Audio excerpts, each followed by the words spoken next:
Terima kasih Tan Sri Ketua. Soalan ledang soalan nombor 7. Baik, terima kasih Menteri.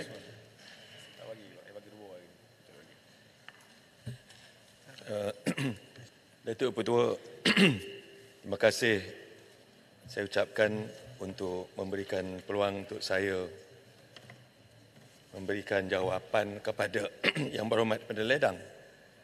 Izinkan saya juga Datuk Ketua untuk menjawab soalan ini bersekali dengan Yang Berhormat Kuala Kurau yang bertarikh 24 bulan dan juga Yang Berhormat Sungai Petani yang bertarikh 30 bulan. Ya. Bersekali itu betul kerana soalan yang sama berkenaan dengan PLKN. Datuk Ketua, kerajaan telah pun memikirkan semula untuk meneruskan PLKN. Jemaah Menteri pada tahun 2021 telah pun meluluskan untuk dikaji semula cara baru untuk kita meneruskan PLKN. Kerana PLKN ini amat baik untuk diberikan asas ketatanegaraan kepada belia-belia kita. Dan satu jawatankuasa khas telah pun ditubuhkan oleh MINDEF untuk mengkaji bagaimana cara untuk kita revive atau kita hidupkan semula PLKN ini, tetapi dengan template yang baru. Bukan kita mengikut template yang lama, yang mana PLKN yang dulunya dilakukan dia banyak kepada summer camp, Datuk betul. Ya. Tetapi kita nak supaya kali ini tidak berbelanja banyak, tetapi dia lebih memberikan orang kata pulangan yang baik kepada modal insan yang akan menyertai PLKN ini. Maka jawatankuasa yang telah pun dilantik tersebut telah beberapa kali memberikan pandangan kepada pihak kementerian dan kita telah minta supaya dia diubah suai sehingga ke satu tahap di mana pihak jawatankuasa melihat bahawa penyertaan daripada peringkat sekolah itu penting. Ya, bukan sahaja selepas sekolah, tetapi di peringkat sekolah itu betul apa yang kita panggil sebagai PLKN fasa 1, PLKN fasa 2 di mana dah habis sekolah, lepas SPM mereka masuk fasa 2 dan anak-anak yang lahir, belia-belia yang lahir daripada proses PLKN fasa 2 ini disambut kelahirannya pula oleh agensi-agensi yang lain. Kalau tidak dulu tu dia pergi sama-sama huri-huri, lepas tu tak ada apa-apa. Ya? Jadi dia tidak ada kesinambungan. Kelahiran mereka ini tidak disambut dan mereka terpinga-pinga dengan semangat yang berkobar-kobar tapi tak tahu nak buat apa. Jadi ini yang sedang kita lakukan, sedang kita kaji, di mana di bawah akta PLKN ini Datuk Ketua cuma yang berumur 16 tahun ke atas saja, ya, sehingga 35 tahun. Maka pelajar-pelajar tingkatan 4 yang sekarang di Kementerian Pelajaran telah ada kurikulum badan beruniform, macam-macam ada, ya. Macam-macam bombernya semua adalah, ya. Girl Guide-nya semua ini diperkasakan lagi. Kerajaan boleh memberikan pemerkasaan kepada badan-badan beruniform ini dan apabila mereka selesai, tapi tingkatan 5 tak adalah. Tingkatan 5 tahun peperiksaan. Mereka ini keluar, maka kita Datuk Ketua akan menyambut mereka. Tapi kali ini Datuk Ketua kita nak buat di kem-kem tentera. Ini fasa 2. Di mana kem tentera banyak kem-kem wataniah ni yang dianya banyak ideal daripada digunakan, ya. Jadi kita akan melatih, tapi dia tak mengambil masa macam dulu. Kita akan mengambil masa 45 hari sahaja. Yang mana 90% daripada fasa kedua ini ketatanegaraan beruniform tu di sekolah dah. Di fasa 2 ni kita banyak kepada tentera supaya membina jati diri mereka sebagai belia yang kuat, yang bertenaga, yang sehat.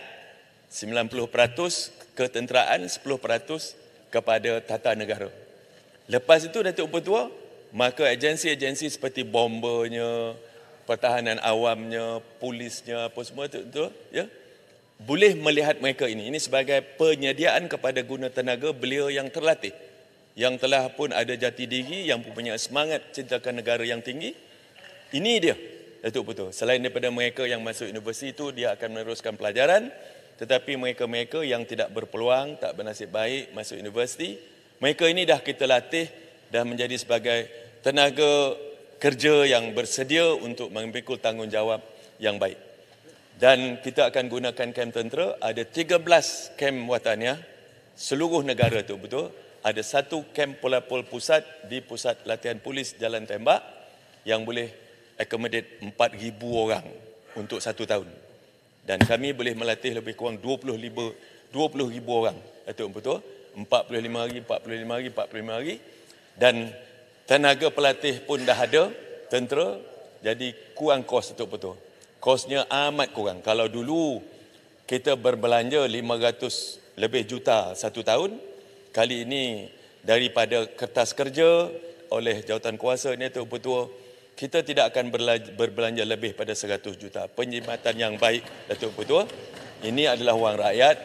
Kita mesti buat elok-elok. Tapi yang penting hasil daripada kita punya program PLKN ini dapat menyediakan belia kita yang berkualiti, belia yang berdisiplin, belia yang cintakan negara dan belia yang telah tersedia untuk memikul tanggungjawab di dalam masyarakat, Datuk Betul. Pada persoalan Kuala Kurau pula, apakah kita akan mengambil template Singapura dan Korea? Tidak. Mereka ini bukan khidmat negara, mereka ini adalah kerahan tenaga.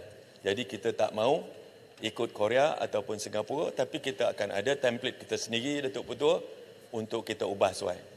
Bila dah siap, Datuk Betul, kertas kerja ini di peringkat kementerian, kita akan bentangkan di Majlis Keselamatan Negara untuk mendapat persetujuan dan keputusan kelulusan daripada MKN untuk kita mulakan PLKN 3.0, Datuk Betul. Terima kasih. Terima kasih. Dedang. InsyaAllah saya akan bagikan sebelah sini. Dedang dulu. Ya. Terima kasih. Terima kasih, Betul. Terima kasih Mohd Menteri atas jawapan yang komprehensif dan menyeluruh tadi. Saya amat sambut baik sebenarnya apa yang telah disebutkan oleh Mohd Menteri.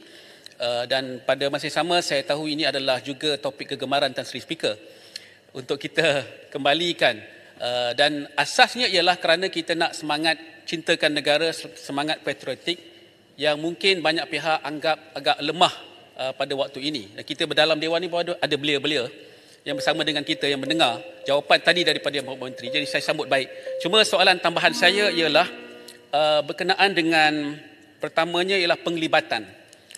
Saya percaya ahli-ahli parlimen juga ada pandangan yang boleh diambil kira, ada libat urus yang boleh dilaksanakan. Apakah pihak kementerian yang Menteri boleh pertimbangkan supaya perkara ini dibawa kepada Jawatankuasa Pilihan Khas Keselamatan juga, dan juga di parlimen untuk diberikan pandangan, kerana keberkesanan perkara atau PLKN ini selalunya akan dipersoalkan, terutama berkenaan dengan modal, berkenaan dengan perbelanjaan, berkenaan dengan pindaan undang-undang. Terima kasih. Sila Menteri. Terima kasih, Datuk Betul. Terima kasih kepada sahabat Peledang. Memang hasrat kita selepas mendapat pembentangan di MKN nanti, selepas mendapat kelulusan, sama ada template baru ini dipersetujui ataupun tidak, dan sama ada PLKN 3.0 ini memenuhi cita rasa dan kehendak negara. Dan yang penting ialah hasil kepada anak-anak yang kita akan latih ini.